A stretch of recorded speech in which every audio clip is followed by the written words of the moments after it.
Une satisfaction, celle exprimée par le ministre de l'Intérieur et de la décentralisation pour les premiers résultats du plan sécuritaire à Nouakchott. Il a exprimé aujourd'hui lors d'une visite à Nouakchott Sud. Une visite, celle de la ministre de l'Enseignement supérieur et de la recherche scientifique pour certains services relevant de son département. C'était aujourd'hui. Une évolution, celle de la pandémie de la Covid-19. Durant les dernières 24 heures, pas de décès, mais le nombre de nouveaux cas reste élevé. Voilà pour les principaux titres de votre journal et c'est parti. Madame, Mademoiselle, Messieurs, bonsoir et bienvenue à votre 22h de ce vendredi 2 juillet 2021. En 22h que nous commençons par les activités des membres du gouvernement, 2 visites ministérielles d'information, 2 aujourd'hui à Nouakchott et tous deux donc aujourd'hui, c'est le premier déplacement, c'est celui du ministre de l'Intérieur et de la décentralisation. Il s'est déplacé aujourd'hui à Nouakchott, dans la wilaya de Nouakchott Sud. Dans quel cadre se situe cette visite?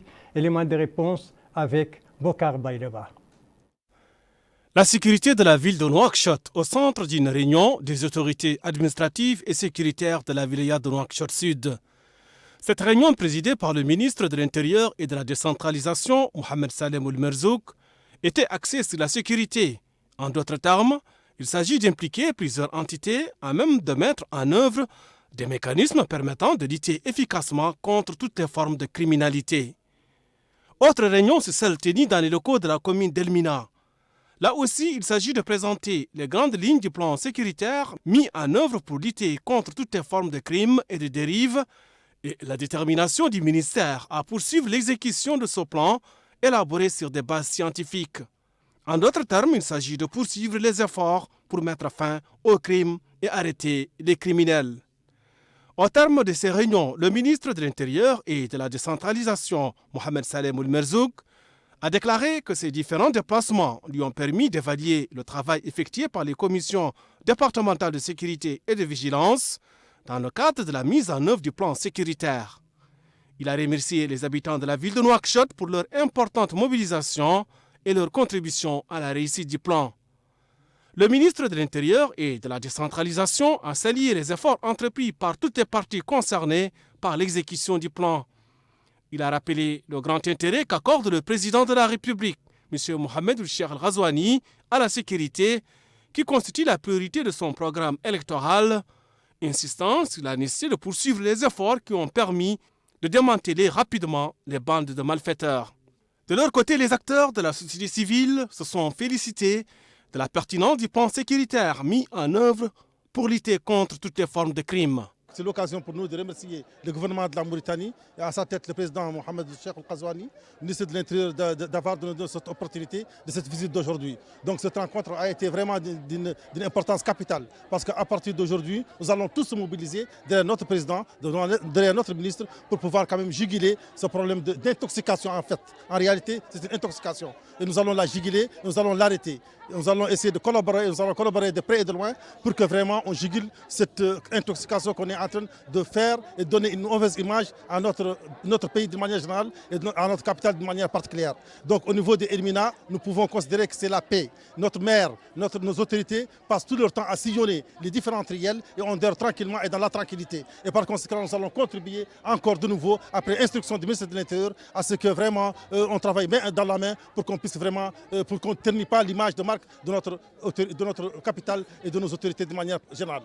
En somme, la lutte contre la criminalité implique la contribution de la population qui a un rôle à assumer dans l'approche sécuritaire mise en place par les pouvoirs publics. Et le ministre de l'Intérieur et de la décentralisation, vous venez de l'entendre, a exprimé sa satisfaction donc pour les premiers résultats du plan sécuritaire mis en place au niveau de Nouakchott. Était à l'occasion de cette visite d'information qu'il a effectuée aujourd'hui dans la wilaya de Nouakchott Sud. La deuxième visite ministérielle également aujourd'hui à Nouakchott, c'est celle de la ministre de l'Enseignement supérieur et de la recherche scientifique. Elle a visité ce matin plusieurs services relevant de son département. Quelles sont les étapes de cette visite? Élément de réponse avec Abdelrahman Hamad. Première étape de cette visite d'information et de prise de contact, l'autorité mauritanienne d'assurance qualité de l'enseignement supérieur. Sur place, la ministre de l'Enseignement supérieur et de la Recherche scientifique, Mme Amal Mensidi Ould Cheikh Abdallahi, s'est rendue dans les différents services de cette autorité et a reçu des explications sur le déroulement du travail avant de suivre un exposé sur les missions de cette structure, exposé présenté par le directeur de l'autorité mauritanienne d'assurance qualité de l'enseignement supérieur, M. Amadou Gueye Conté. Deuxième étape de cette visite, effectuée par la ministre de l'Enseignement supérieur et de la Recherche scientifique à certains établissements relevant de son département, était le Centre national de services universitaires.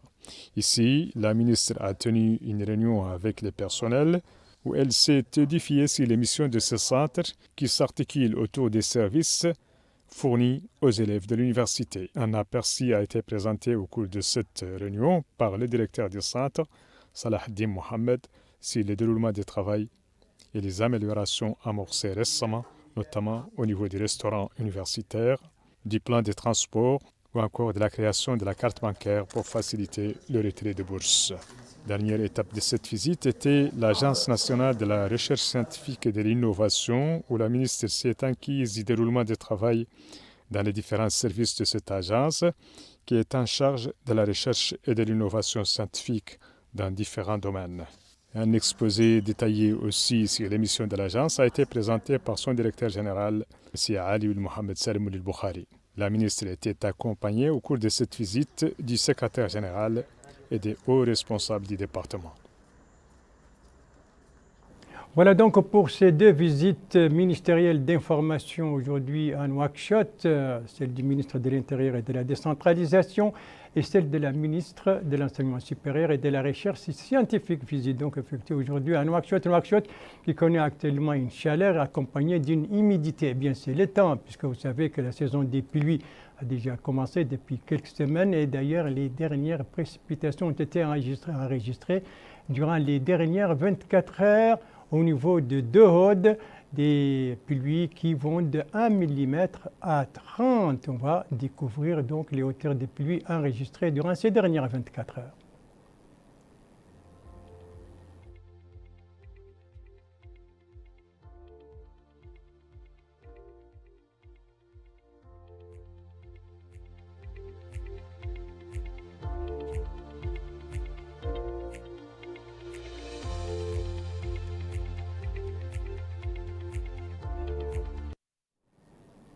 Voilà pour la hauteur des pluies et les localités qui ont été arrosées durant les dernières 24 heures au niveau de Dehod, des pluies qui vont de 1 mm à 30 mm.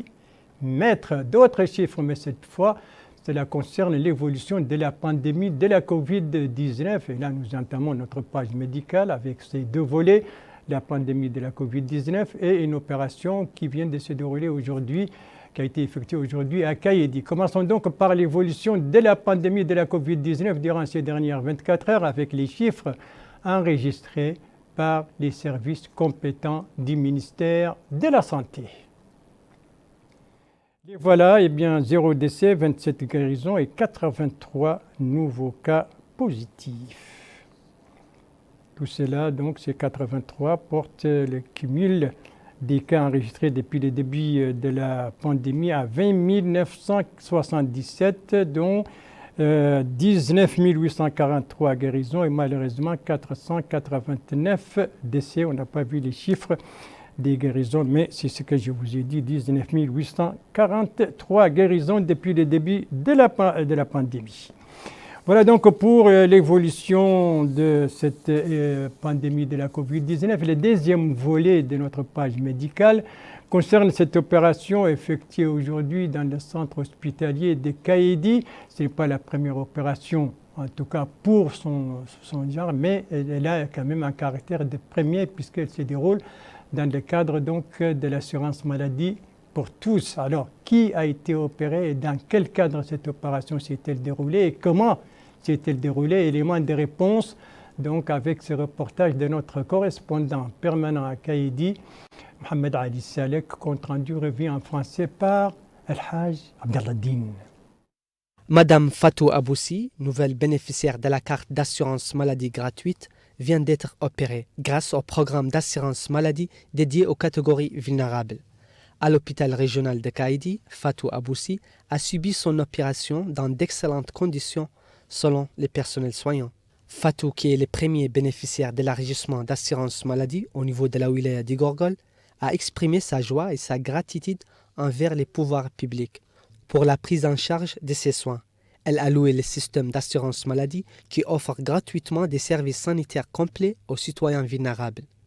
Le père de Fatou n'a pas caché sa joie et sa satisfaction et a remercié les pouvoirs publics et les personnels soignants d'avoir aidé sa fille à reprendre sa santé. L'hôpital de Kaïdi continue d'accueillir et de soigner les malades nouvellement assurés suivant un planning précis correspondant au volume de ses capacités. Une autre institution contribue à faciliter les procédures de traitement des personnes assurées. C'est la représentation de la Caisse nationale d'assurance maladie à Kaïdi, en orientant les malades et élaborant leurs dossiers afin qu'ils puissent rapidement se soigner. Il est à préciser que plus de 70 000 citoyens bénéficient déjà de l'assurance maladie gratuite et entière dans sa première phase au niveau de la wilaya d'Igorgol. De même qu'un autre groupe de population devrait bénéficier de cet avantage dans une phase ultérieure. Voilà donc pour cette opération première du genre dans le cadre donc des personnes nouvellement assurées dans le cadre d'assurance maladie. Merci de suivre les JTF de Mauritanie à la suite du journal avec plusieurs étapes à travers les pays. La première de ces étapes, c'est Zouérat, la capitale du Tiris Zemmour. Zouérat qui connaît actuellement un pic dans la chaleur avec des températures élevées. Et non seulement cela, ce sont des températures élevées accompagnées de problèmes et de difficultés d'approvisionnement en matière d'eau potable. C'est ce que nous dit notre correspondant permanent là-bas, c'est Ahmed Boubacar Siré, compte rendu revu en français par Mohamed El Khattat. À l'approche de la saison des vagues de chaleur, le problème de l'eau potable se pose avec acuité pour les populations de la wilaya du Tiris Zemmour en général et pour celle de Zouérat en particulier.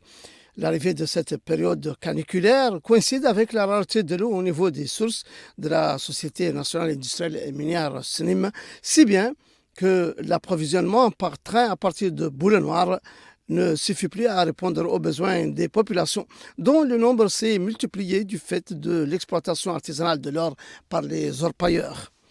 Une situation difficile dont ont profité certains pour en faire un fonds de commerce, vendant l'eau potable recueillie gratuitement à partir de la Kédiette Gilles à des prix vertigineux, rendant le calvaire des citoyens encore plus intenable. D'où le déplacement sur place du hakem de Zouérat, M. Mkhetratul Mohamed Val, pour combattre le phénomène et essayer d'atténuer les souffrances des populations. L'occasion pour lui de déclarer qu'il n'est pas acceptable que les gens à qui on donne gratuitement de l'eau se mettent à le revendre, spéculant sur les prix en les fixant à 15 ou 20 000 ouguiya la tonne. Ceci n'est pas acceptable, dit-il. Le prix du bidon d'eau de 20 litres ne dépasse pas 200 ouguiya. Et si quelqu'un vend au-delà de ce prix, il sera retiré de la liste des bénéficiaires et son véhicule sera immobilisé. Et le hakem de rappeler la quantité d'eau potable autorisée par jour pour les propriétaires de voitures qui les revendent. De même qu'il a ajouté que son souci premier est la quiétude des citoyens, de les mettre dans des conditions de vie convenables et que si quelqu'un veut faire de l'argent, ce ne sera pas en vendant cette eau qui est source de vie pour l'ensemble des citoyens. Il convient de signaler que les populations de Zouérat nourrissent beaucoup d'espoir sur le projet d'extension de l'usine de dessalement de l'eau qui doit démarrer cette année sur le financement de la fondation de la SNIM à hauteur de 2,5 milliards d'anciennes ouguiya. Et en attendant, bien entendu, les Zouératois donc continuent de connaître des difficultés d'approvisionnement en eau potable. Cela coïncide avec donc cette période de chaleur et surtout la canicule qu'il fait là-bas. Notre deuxième étape de notre tour à l'intérieur du pays se trouve à 600 km au sud de Zouérat. Vous l'avez compris, il s'agit de Nouadhibou, notre capitale économique qui vit à l'ère de la fin de l'année scolaire 2020-2021. C'est notamment le cas au niveau de l'enseignement préscolaire. Une grande cérémonie, vous la voyez ici, grande cérémonie a été organisée aujourd'hui, cérémonie de clôture donc. été organisée aujourd'hui au jardin d'enfants pilotes du quartier El Riran, cérémonie marquée par la distribution des prix et d'attestations pour les meilleurs élèves ou les meilleurs enfants des 9 jardins publics qui relèvent de la commune de Nouadhibou. Et d'ailleurs, après la cérémonie, que le maire de la commune de Nouadhibou a visité, donc, c'est les locaux de ce jardin d'enfants pilotes. L'actualité à Nouadhibou, c'est aussi cette campagne de nettoyage et de désinfection du port donc, de la baie des Repos, une campagne plutôt du port artisanal de Nouadhibou et une campagne entreprise par l'institution de la baie des Repos avec le concours de ses partenaires. C'est ce que nous dit notre correspondant à Nouadhibou, Elvara Cheibani, compte rendu revu en français par Bokar Baïlaba. Le port de la baie du Repos, plus connu sous la dénomination de port de pêche artisanal de la ville de Nouadhibou, connaît un déploiement sans précédent de métiers, ateliers et activités diverses associés au secteur de la pêche artisanale et côtière. Fabrication d'équipements se le dispute avec la fabrication de filets, de vêtements de marins, de cordes, de réparation de navires et d'autres activités liées à ce secteur vital. De telles activités ne sont pas sans conséquences sur l'environnement des lieux. Ainsi, les fédérations de pêche des marailleurs, exportateurs et distributeurs se sont associés pour lancer une campagne de nettoyage du port artisanal pendant 2 semaines.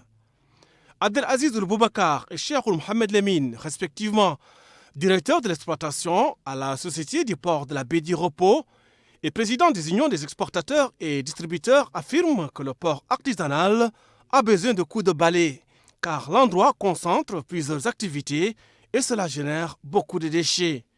Il précise que d'importants moyens ont été déployés afin d'assurer la réussite de l'opération. Une opération saluée d'ailleurs par d'autres acteurs de la pêche artisanale, et ils sont unanimes pour louer le lancement de cette campagne de nettoyage du port artisanal de Nouadhibou.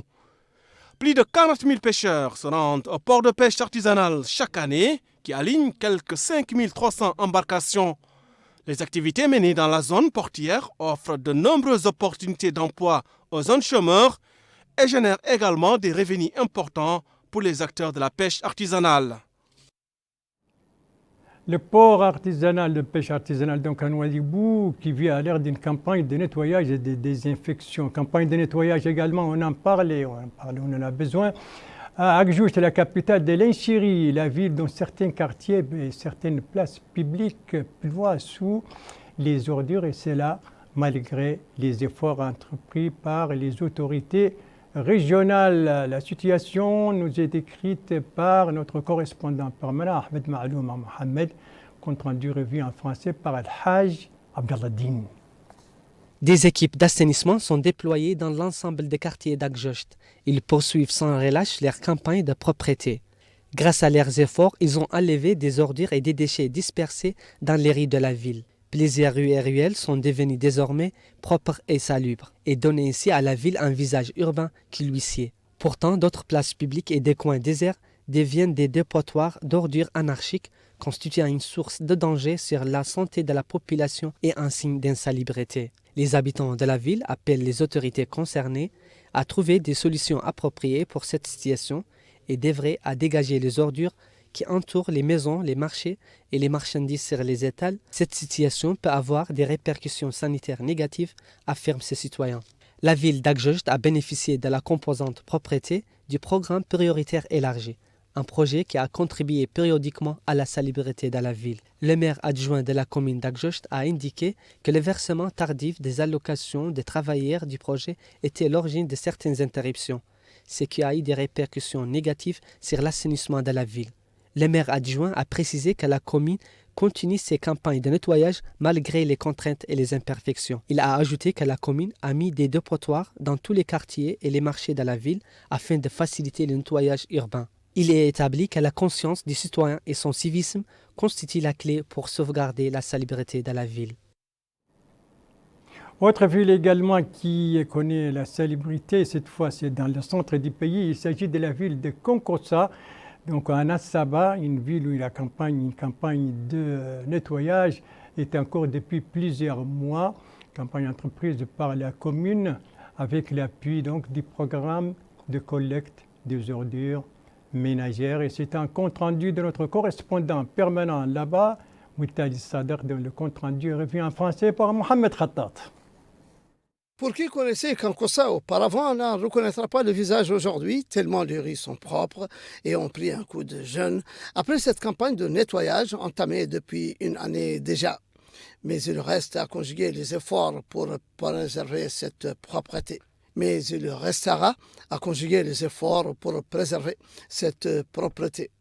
Selon cette jeune fille, la ville a beaucoup changé maintenant. Il y avait trop de poubelles partout, dit-elle. Nous devons veiller à garder cet acquis de propreté pour la ville qui a beaucoup changé, dit ce jeune homme. Chacun doit y participer. Un engagement social imposé par cette campagne de propreté de la ville de Kankossa qui a eu de retombées positives en ce sens qu'il a permis de réduire le taux du chômage. On n'avait pas de travail, dit ce monsieur. Et voilà que nous en avons trouvé tout en étant utile et pour nous et pour la société. C'est un bon travail, dit cet autre, avec un bon salaire. Nous y gagnons notre vie décemment.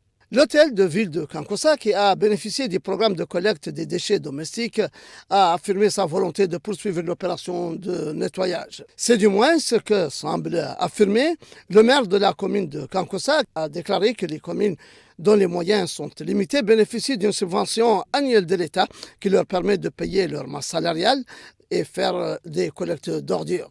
C'est ce qui nous a permis, dit-il, d'enlever des tonnes de poubelles accumulées depuis des décennies. C'est dire que la ville de Kankossa a repris de sa superbe suite à cette campagne de propreté financée par l'État et exécutée par la mairie, même si le rôle des citoyens reste déterminant pour préserver cette propreté. Voilà donc pour la situation de propriété à Kankossa, dans la wilaya de Lassaba. Nous quittons le centre du pays pour le sud-ouest et notamment pour Rosso, la capitale du Trarza. Nous nous rendons là-bas pour visiter un projet initié par des jeunes femmes qui veulent donc avoir un projet qui leur permet de survivre. Et ce projet a été visité par notre correspondant permanent là-bas, Abdeloudoud Sidina, et son compte-rendu est revu en français par Abdul Ademaba. Mariam réside au niveau de cette maison située dans l'un des quartiers de la ville de Rosso. Après avoir assisté ses enfants dans le cadre de leur exercice, elle se rend au niveau de son lieu de travail qui constitue ce ma'alaba dénommé Darmanko qui a été érigé en compagnie de 6 autres filles qui se sont lancées dans cette initiative avec sérieux et persévérance afin d'être autonomes financièrement.